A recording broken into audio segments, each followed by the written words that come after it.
Member ये खेलटी को प्रस्तुत करुचु मु चैनल माध्यम कहबी जे जो गहिरीगाड़िया माँ जगजननी क्रिकेट क्लब अनुकूल अनुष्ठित होता 22तम वार्षिक क्रीड़ा महोत्सव आज हूँ ग्रांड फाइनाल दिवस आउ एतिकी कहबी ये चैनल माध्यम आमर यही प्ले ग्राउंड किभली भाव में नूतनकरण करा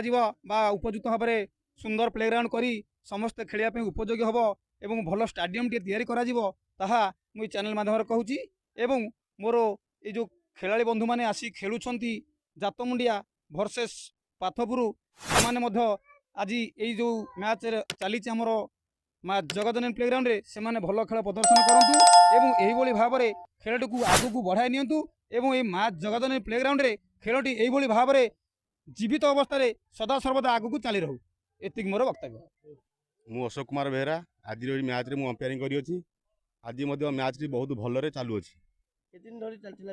मैच प्रायतः 10 दिन धरी चलथिला मैच एते हम जो 2020 खेला होची का का संग खेला होची आज होची जातमुंडिया आउ हमर पाथपुर सहित खेल होची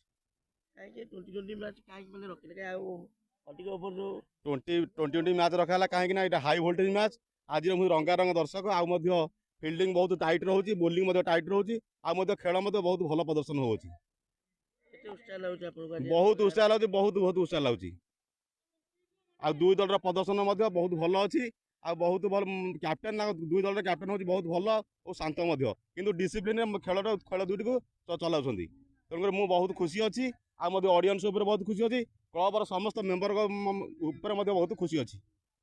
थैंक यू। मो ना विभुना नायक आम जातमुंडिया टीम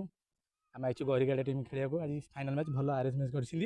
भल लगे 8 थरक भी आसते चंपियन होते भल आरेंज कर ऑर्गेनाइज धन्यवाद आम 8 ओवर 10 ओवर चलुची 112 ना 115 रन आई आहरी तो विकेट अच्छी जहाँ भी लोक आमर पिला अच्छा बाड़े पिला आहरी बाड़े आमर जहाँ भी कंटिन्यू 200 खंड टार्गेट रखी निश्चित चंपियन हो।